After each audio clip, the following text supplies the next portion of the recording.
Jean-François Juliard, merci d'avoir accepté cette invitation de PJTV, une petite expérience que nous tentons pour meubler un petit peu le temps que nous avons et pour relier les gens dans les circonstances du confinement. Merci en tout cas d'avoir répondu à cette invitation. Vous êtes directeur général de Greenpeace, vous avez dirigé auparavant Reporters sans frontières. Ce sont deux expériences militantes qui sont d'un ordre un peu différent, mais dont je vois un point commun. Il s'agit d'abord de protéger les acquis et ensuite de peut-être changer le monde. Qu'en pensez-vous? Bonjour, je suis assez d'accord que ce qui m'a guidé dans ce parcours-là militant, effectivement, et j'aime beaucoup le terme, j'y suis très attaché d'ailleurs à ce terme de militant. C'est effectivement cette envie de changer les choses. Alors changer le monde, tant mieux, mais en tout cas au moins changer les choses ou changer des choses. Et avoir le sentiment de trouver du sens dans ce que je fais. Et c'est vrai que moi, je fais beaucoup le lien entre la défense de la liberté d'expression et de la liberté de la presse que je défendais quand j'étais chez Reporters sans frontières et la protection de l'environnement qui est aujourd'hui au cœur de Greenpeace. Pour moi, tout est lié de toute façon et l'approche qu'on a chez Greenpeace est celle d'une organisation de protection de l'environnement, mais au nom de la protection des habitants de cette planète aussi. Donc on protège l'humain en protégeant la planète et les écosystèmes. Donc forcément, il y a beaucoup d'humains là-dedans, et c'est quelque chose qui m'intéresse aussi. Mais oui, il y a une continuité, je trouve, moi, dans cet engagement-là, de cette envie, en tout cas, de faire bouger les lignes, ça c'est sûr. Nous voyons des photos étonnantes ces jours-ci, j'ai vu ça hier, des bouquetins en liberté dans une petite ville d'Angleterre qui s'occupent de tailler les haies pendant que les humains ne sont pas là dans des rues vides, des daims dans l'est de Londres. Nous voyons les habitants de la Nouvelle-Delhi nous montrent un ciel sans nuages et bleu, dont ils nous disent que ça fait plusieurs dizaines d'années qu'ils n'ont pas vu ça. L'homme est malade et la nature va beaucoup mieux. Est-ce que ne vaudrait-il pas mieux, et la question, je sais, est un petit peu provocante, que l'homme disparaisse du paysage pour la bonne santé de la terre autour de nous? Alors que l'homme disparaisse des paysages, non, parce que moi je pense qu'on peut trouver des solutions qui fassent que les animaux, la nature, la faune et la flore se portent mieux sans devoir supprimer tous les humains qui peuplent cette planète, fort heureusement. En revanche, ce qui est sûr, c'est que cette situation montre à quel point nos activités humaines ont un impact écologique important. Et c'est vrai qu'on l'a vu dès le début de cette crise du Covid-19, quand on a vu les premières cartes de la pollution arriver depuis la Chine, parce que la Chine était le premier foyer abritant ce virus, et qu'on a vu que le simple fait d'arrêter, enfin le simple fait, c'est pas si simple que ça, mais en tout cas le fait d'arrêter massivement des secteurs économiques et l'appareil productif dans certaines régions de Chine qui étaient les plus touchées par ce virus avait un impact très rapidement sur la pollution de l'air, et un impact positif bien sûr parce que la qualité de la pollution de l'air s'était améliorée. Donc on voit bien effectivement le lien, ça montre à tous ceux qui en doutaient le caractère anthropique des pollutions diverses et variées, que ce soit la pollution de l'air, mais effectivement, ça touche aussi aux écosystèmes, et j'imagine que ça va arriver dans d'autres types de pollution aussi. Une petite note personnelle maintenant. Je vais vous parler un petit peu de moi. Je me souviens de mes lectures d'enfants qu'on me faisait à haute voix pour commencer, du livre de la jungle, et je me souviens que contrairement à Walt Disney, je ne m'identifiais nullement à Mowgli, le petit enfant perdu, mais comme la plupart des enfants, au louveteau de la meute qui avait accueilli Mowgli dans leur sein.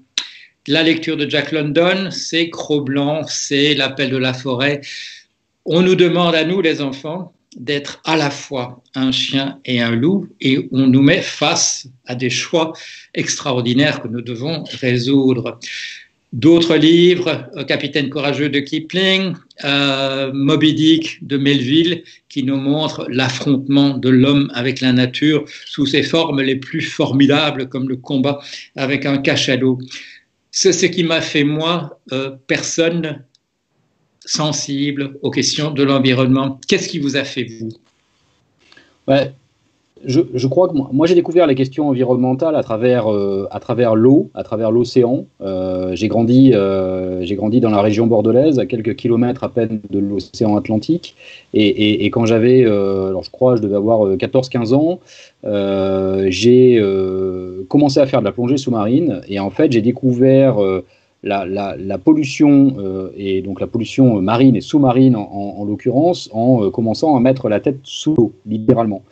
Et parce qu'à l'époque, les premières plongées que j'ai effectuées, c'était dans le bassin d'Arcachon, sur la pointe du Cap Ferré. Et à l'époque, ça fait longtemps que je n'ai pas plongé là-bas, donc je ne sais pas si ça va mieux, mais à l'époque, on voyait plus de pièces détachées d'automobiles jetées dans le bassin d'Arcachon, de vieux lave-linge ou lave-vaisselle que de poissons ou d'anémones de mer.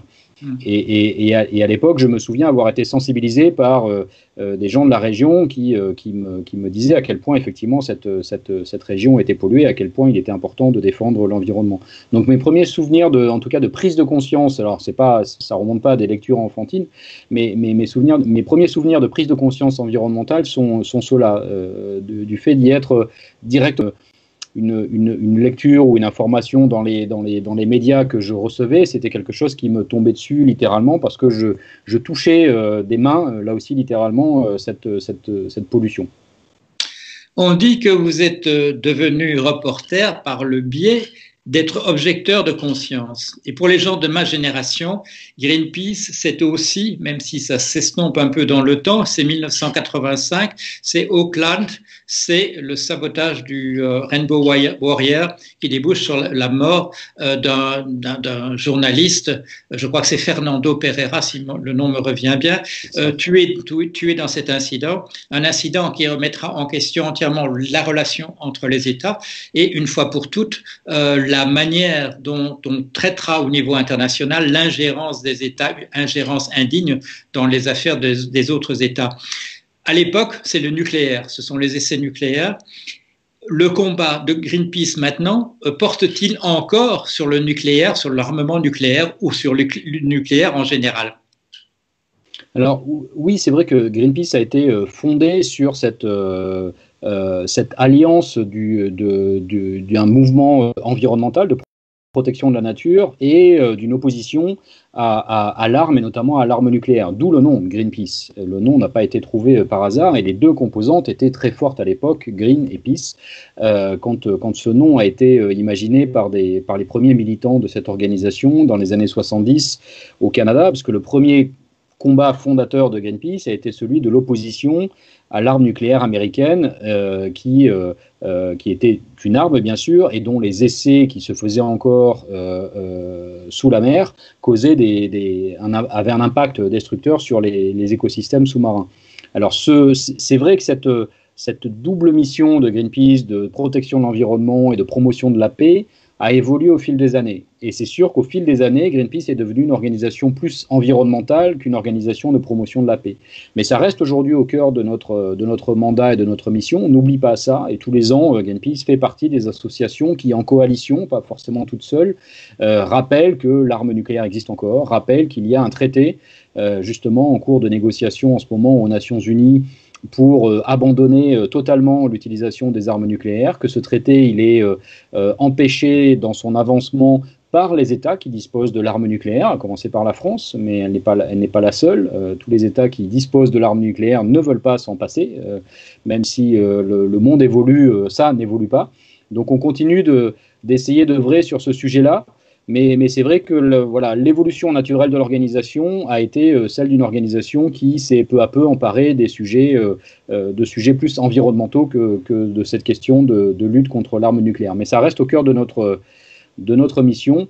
Et aujourd'hui, on travaille plus, Greenpeace, dans son projet autour de la question du nucléaire, œuvre plus pour dénoncer les risques liés à l'utilisation du nucléaire comme énergie, comme source d'énergie, et en France notamment, parce que la France est, j'en profite pour le dire, le pays le plus nucléarisé au monde en proportion de l'utilisation de l'énergie nucléaire dans sa production d'électricité. Et on travaille plus sur l'énergie nucléaire que sur le nucléaire comme arme. Dans une notice sur vous, on mentionne justement ce passage à votre accession à la direction de Reporters sans frontières, lié au fait que vous étiez objecteur de conscience. On mentionne aussi le fait que vous êtes végétarien, et ça m'a rappelé les origines Quaker de Greenpeace. J'ai bien fréquenté les Quakers quand j'ai vécu pendant une douzaine d'années aux États-Unis. Je sais que ce petit groupe, à l'origine de radicaux protestants, ont joué un rôle majeur dans le combat pour l'abolition de l'esclavage aux États-Unis. Ils ont aussi, au 19e et au 20e siècle, joué un rôle majeur dans la défense du pacifisme, et bien un peu, malgré le fait qu'ils représentent un groupe d'une minuscule, qui ne représente rien dans la population américaine, ils ont aussi été à l'origine du mouvement écologique d'une certaine manière, avec d'autres bien entendu. Est-ce que cette histoire de Greenpeace, est-ce qu'elle a encore une importance aujourd'hui ? Moins qu'à une époque, c'est certain. Je pense qu'aujourd'hui, si vous posiez la question à beaucoup de sympathisants, de militants, même peut-être de salariés de Greenpeace, qu'il y a un lien au départ avec ce mouvement des Quakers aux États-Unis ou en Amérique du Nord, je pense que beaucoup ne le savent même pas. C'est pas forcément quelque chose qui a conduit l'histoire de l'organisation par la suite. Mais en revanche, moi, pour m'être replongé aussi dans cette histoire-là et dans la naissance de ce mouvement, ce que j'y vois, c'est un certain nombre de valeurs qui guidaient les Quakers dans un certain nombre de combats et de missions qui sont encore des valeurs de Greenpeace aujourd'hui, notamment celle de porter témoignage, d'être témoin de situations et d'aller se confronter à des situations problématiques. C'est-à-dire que cette démarche-là, qui est celle qui guide Greenpeace encore, est celle d'être là où sont les vrais crimes environnementaux. C'est-à-dire qu'on n'est pas simplement assis, alors là, on est dans une situation bien particulière avec ce confinement qui nous impose d'être assis derrière un écran, derrière chez nous, mais sinon la démarche de Greenpeace est plutôt d'être sur le terrain. C'est pour ça qu'on a des bateaux qui naviguent en permanence autour des océans pour témoigner de ces crimes environnementaux et d'être là où ça se passe et d'aller s'interposer, y compris physiquement en utilisant notre corps. Ça aussi, ça fait partie de cet héritage, je pense, du témoignage Quaker, de s'interposer physiquement face à ceux, tout en les dénonçant, face à ceux qui sont responsables de ces crimes environnementaux. Parmi les méthodes que Greenpeace utilise, auxquelles il recourt, les actions en justice, davantage aujourd'hui qu'autrefois. Par ailleurs, aussi davantage qu'autrefois, me semble-t-il, le recours à la désobéissance civile. Ce sont deux manières d'aborder le droit, d'une part en utilisant ses services et d'autre part en remettant en question la manière dont il est appliqué aujourd'hui. Y a-t-il une contradiction ou bien est-ce deux manières simplement de tirer parti du système tel qu'il est, de tirer parti pour influer sur les politiques des faiblesses du système, de ce qui apparaît comme un adversaire, l'adversaire étant des gouvernements insensibles aux questions environnementales? Alors, il peut y avoir effectivement une contradiction apparente entre le fait de désobéir d'un côté et le fait d'utiliser la justice pour déposer des plaintes, comme le fait effectivement Greenpeace. En réalité, non. Greenpeace est une organisation très respectueuse du droit. Et quand nous désobéissons, et c'est vrai que nous le faisons, c'est toujours en pleine conscience du fait que ça ne respecte pas, que nos actions de désobéissance ne respectent pas la loi. En revanche, on assume pleinement nos actes. Ça veut dire qu'on est systématiquement, lorsqu'on est poursuivi en justice, on assume pleinement nos actes, on reconnaît ce qu'on a fait, on n'essaie pas de se cacher ou de s'enfuir ou de quoi que ce soit. On assume pleinement le fait que ces actions de désobéissance occasionnent des poursuites judiciaires et on n'essaie pas d'esquiver ça. En revanche, c'est vrai qu'on estime que dans certaines situations, ce n'est pas systématique, mais que dans certaines situations, ces actions de désobéissance sont un peu le seul levier qui nous reste quand on ne parvient pas à aller plus loin. Et quand je dis qu'on ne parvient pas à aller plus loin, c'est pour faire bouger un gouvernement, faire bouger une entreprise, et qu'on estime que l'intérêt général prime à un moment donné sur le fait qu'une action est illégale. Mais encore une fois, c'est à chaque fois bien réfléchi. Et c'est vrai que l'utilisation, à l'inverse de la justice comme un outil de campagne aujourd'hui, est quelque chose de plus récent. C'est vrai, ça fait quelques années à peine, et d'ailleurs on a maintenant une équipe qui travaille là-dessus en interne pour essayer de faire en sorte que le droit soit utilisé comme moyen de protection de l'environnement. Et c'est un questionnement très important en ce moment parmi la communauté des juristes, des magistrats, des avocats, etc., de savoir comment est-ce que le droit peut être utilisé pour mieux protéger l'environnement qu'il ne l'a fait jusque-là. Le droit est faible encore dans certains domaines environnementaux. C'est très facile pour une entreprise qui pollue, par exemple, d'échapper à des condamnations judiciaires. On a fait partie des 4 organisations qui avons lancé ce qu'on a qualifié de l'affaire du siècle, ce recours juridique contre l'État français, qui était quelque chose d'assez inédit, y compris dans le monde. Donc c'est vrai qu'on voit bien aujourd'hui que le droit, la justice, effectivement, sont l'un des leviers qu'on peut actionner, et à mon sens, quelque chose qu'on va utiliser de plus en plus parce que ça peut permettre de contraindre des États, de contraindre des entreprises quand on ne parvient pas à les convaincre de changer leurs pratiques. Dans un cadre d'hypersurveillance et de répression, parfois tout en dehors de toute proportion raisonnable, est-ce que la manifestation, qui était la mobilisation de type classique, est-ce qu'elle a encore une place, ou est-ce qu'elle est devenue simplement un moyen de protester dangereux pour ceux qui l'utilisent? Non, je crois qu'il y a encore une place pour les manifestations. On a organisé ou contribué à organiser ou participé à des marches pour le climat au cours de ces dernières années. Alors certaines n'ont pas pu avoir lieu, certaines ont été empêchées. La dernière à cause de l'épidémie de coronavirus qui débutait à ce moment-là en France. Celle d'avant a été bloqué ou gâché par un usage disproportionné de la violence par les forces de l'ordre en réaction à des provocations des Black Blocs en septembre. D'autres avaient été annulés à un moment de la COP21 à Paris à cause des attentats à Paris. Donc c'est pas toujours facile, il y a eu plein de raisons pour lesquelles on n'a pas pu manifester, mais quand on le peut, je trouve que ça reste aujourd'hui quelque chose d'utile parce que d'une part ça permet de faire s'engager des gens qui découvre l'engagement militant et cet engagement pour la protection de l'environnement et du climat à travers une manifestation, que ça permet de faire venir des populations et des personnes qui ne viendraient pas forcément s'engager directement, en tout cas dans des actions de désobéissance civile, ou qui n'avaient pas jusque-là simplement pris conscience de la nécessité de s'engager sur ces sujets-là. Donc je pense que ça conserve une place, peut-être une place moins prédominante que les grandes manifestations ont pu avoir au cours des années 80 ou 90, mais je trouve qu'aujourd'hui, on aurait tort de se priver de cet outil-là qui reste pertinent, à condition, bien sûr, de ne pas répéter à l'envi ces manifestations, à condition d'être imaginatif et créatif dans la manière avec laquelle on les met en œuvre. Et puis, quand on parvient aussi à avoir des manifestations pour le climat, comme ça a été le cas au cours des derniers mois, avec à la fois des organisations environnementales qui sont très attendues dans ces manifestations-là, bien sûr, mais aussi des syndicats qui sont peut-être plus inédits dans des manifestations pour le climat, ou des organisations comme la Ligue de protection des droits de l'homme ou Amnesty International. Je trouve que ça permet de montrer justement que le climat est en train de prendre une place transversale au cœur des différentes luttes qui existent, et c'est, à mon sens, très, très positif. On a vu apparaître récemment un mouvement qui s'appelle Extinction Rebellion, qui semble, pour le profane, ressembler à Greenpeace ou venir sur un terrain déjà occupé par Greenpeace. En quoi est-ce que vous vous ressemblez? En quoi est-ce que vous vous distinguez?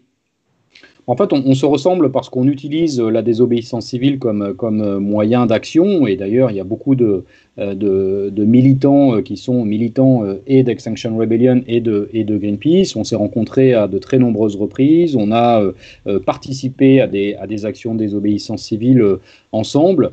Ce qui nous différencie, à l'inverse, c'est plus le fait que chez Extinction Rebellion, la désobéissance civile est le seul moyen utilisé, c'est-à-dire qu'ils se définissent comme une organisation qui ne fait pas de plaidoyer. Par exemple, ils ne vont pas rencontrer des responsables politiques, ils ne vont pas rencontrer des chefs d'entreprise, ils ne produisent pas de rapports, ils ne produisent pas d'expertise, ils s'appuient sur ce qui est fait par les autres, mais que leur seul mode d'action est la désobéissance civile. Nous, ça fait partie de nos modes d'action, mais ce n'est pas le seul. Voilà, mais en revanche, je trouve que c'est à la fois salutaire que des organisations nouvelles comme ça arrivent dans le paysage. Il y avait ANV COP21 avant Extinction Rebellion qui est arrivé aussi sur ce terrain-là de la désobéissance civile. Je pense qu'ils ont aussi eu l'intelligence de proposer des formes d'action très simples pour les gens, dans le sens où c'était très facile de rejoindre une action Extinction Rebellion. Il suffit de s'inscrire sur un formulaire sur Internet et quelques semaines après, on peut être partie prenante dans une action de désobéissance civile. Donc ça renouvelle un peu le genre aussi. Ça a permis peut-être d'attirer la curiosité de personnes qui n'auraient pas pensé et qui n'auraient pas imaginé s'engager dans des actions de désobéissance civile. Donc ça fait du bien à tout le monde. Moi, je trouve que c'est très heureux qu'il soit là et je vois beaucoup plus de complémentarité que de différence entre nous. Certains d'entre nous ont la possibilité de faire comme nous le faisons en ce moment, c'est-à-dire de réfléchir, de mettre les idées sur la table, de proposer des moyens. D'autres parmi nous, dans nos populations, n'ont pas ce loisir parce que la préoccupation quotidienne est constante et de trouver le moyen d'être encore là demain, d'assurer la subsistance. Nous avons résumé ça récemment par cette belle formule « fin du monde, fin du mois ». Est-il possible, vous y avez fait allusion en parlant de manifestation déjà, mais est-il possible véritablement dans le monde tel qu'il est, avec la concentration de la richesse que nous lui connaissons, de véritablement rassembler dans le combat contre la menace d'extinction, pour la biodiversité dont nous faisons partie et de manière absolument intégrante, est-il moyen de rassembler tout le monde dans ce combat? Et en quoi la situation présente est-elle plus favorable ou plus défavorable?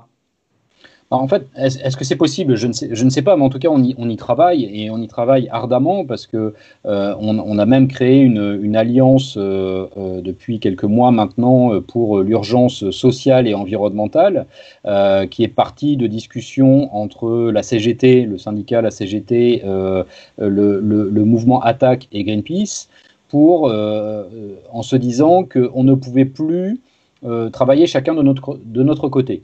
Et qu'il fallait aujourd'hui, bien plus systématiquement qu'avant, lier les luttes environnementales et les luttes sociales. Parce qu'aujourd'hui, on ne peut plus faire comme si ces luttes-là étaient totalement dissociées, et on ne peut plus se permettre non plus de proposer des mesures qui n'aient pas un bénéfice égal pour l'ensemble de ces luttes. C'est-à-dire que nous, Greenpeace, on doit faire l'effort, et on fait l'effort maintenant de réfléchir chacune de nos propositions pour régler un problème environnemental à l'aune de la question sociale. C'est-à-dire essayer d'imaginer quel va être l'impact social de nos propositions et faire en sorte que nos propositions, même si elles sont bonnes d'un point de vue environnemental, elles se doivent aussi d'être positives pour la réduction des inégalités sociales. Et à l'inverse, tous les mouvements sociaux, à commencer par les syndicats, ont la réflexion inverse de se dire qu'ils ne peuvent plus aujourd'hui se permettre d'ignorer la crise environnementale qui aura des impacts aussi sur l'emploi, parce qu'il y a un slogan qui émerge dans les manifestations depuis quelques années maintenant, qui est celui qui dit qu'il n'y aura pas d'emploi sur une planète morte. Donc ça veut dire que les syndicats ont aussi bien à cœur de protéger l'environnement. Et ça veut dire qu'aujourd'hui, on doit se rassembler là. Ça ne veut pas dire qu'on va rassembler tout le monde. Il y aura toujours des gens, des groupes, des mouvements, des associations, des syndicats qui n'auront pas envie, mais tant pis, c'est pas grave. Ça ne nous empêche pas d'avancer. Et on a signé une tribune au démarrage de cette crise liée au Covid. On a signé une tribune qu'on pourrait rassembler un peu sous le titre « Plus jamais ça », qui appelait à la fois à prendre des mesures très urgentes pour faire en sorte que les mesures de sauvetage vantées par le gouvernement ne se fassent pas au détriment de l'environnement et au détriment des conditions sociales des travailleurs, et surtout pour essayer de préparer ce qu'on appelle la construction du monde d'après, du jour d'après. Et dans cette tribune aujourd'hui qui se poursuit, et une pétition qui a été lancée, et l'idée est de continuer à construire autour de ça. vous allez trouver des organisations environnementales comme Greenpeace, comme les Amis de la Terre, comme Alternativa, comme d'autres, et vous allez trouver des syndicats, donc il y a la CGT, mais il y a aussi FSU, il y a aussi Solidaire, il y en a d'autres, et puis des organisations comme Oxfam qui travaillent sur les inégalités, des organisations comme le CCFD, des organisations même comme le syndicat de la magistrature, enfin c'est très ouvert, le droit au logement, pour montrer justement qu'aujourd'hui, on doit se rassembler nombreux, si ce n'est tout le monde, mais en tout cas nombreux, autour de ces luttes sociales et environnementales qui sont plus liées que jamais. Merci. Pour terminer, une pensée qui me vient. La scène se passe il y a longtemps, en 97. Je suis dans un square, pas loin du campus de l'université de Berkeley, l'université de Californie à Berkeley. Un de mes fils m'a rendu visite, il a 20 ans, on est assis là et nous avons entre les mains et nous lisons ensemble un exemplaire de Walden ou La vie dans les bois. Henri David Thoreau, 1817-1862, c'est aussi l'auteur du petit texte qu'on appelle aujourd'hui la désobéissance civile. Il refusait de payer ses impôts qui serviraient à faire une guerre avec le Mexique. Henri David Thoreau, La vie dans les bois, la désobéissance civile. Est-ce que ce n'est pas un peu en lui que nous pouvons voir le père tutélaire, si l'on peut dire, de Greenpeace? Oui, il y a de ça, et pour le coup, c'est une lecture qui est vivement recommandée à tous ceux qui s'engagent avec Greenpeace assez rapidement. Il fait partie de ces figures tutélaires comme le sont Martin Luther King, Rosa Parks, Gandhi et d'autres sur la désobéissance civile. Ce que Thoreau avait en plus, c'est effectivement ce rapprochement avec la nature, parce qu'on vit une situation de confinement aujourd'hui qui nous a imposé. Lui avait décidé de son confinement, parce qu'il est parti effectivement se réfugier dans la forêt pour une sorte d'expérimentation qui touchait à cette envie d'un monde différent, à cette envie de se rapprocher de l'essentiel, à cette envie de se débarrasser du superflu, enfin tout un tas de sujets qui sont toujours très modernes, je trouve, et qui touchent à nos modes de vie, qui touchent à notre hyper-consommation, qui touchent à notre hyper-mondialisation, qui touchent à des échanges commerciaux toujours plus denses et plus dommageables pour l'environnement. Donc oui, ça fait partie des figures aujourd'hui qui sont d'une incroyable modernité et qu'on devrait tous s'empresser de relire, je suis d'accord. Jean-François Juliard, merci d'avoir passé un peu de temps avec nous, un peu de temps de confinement, à partager vos réflexions, à votre vision d'avenir. Merci beaucoup. Merci d'être venu à PJ TV. Merci à vous pour l'invitation.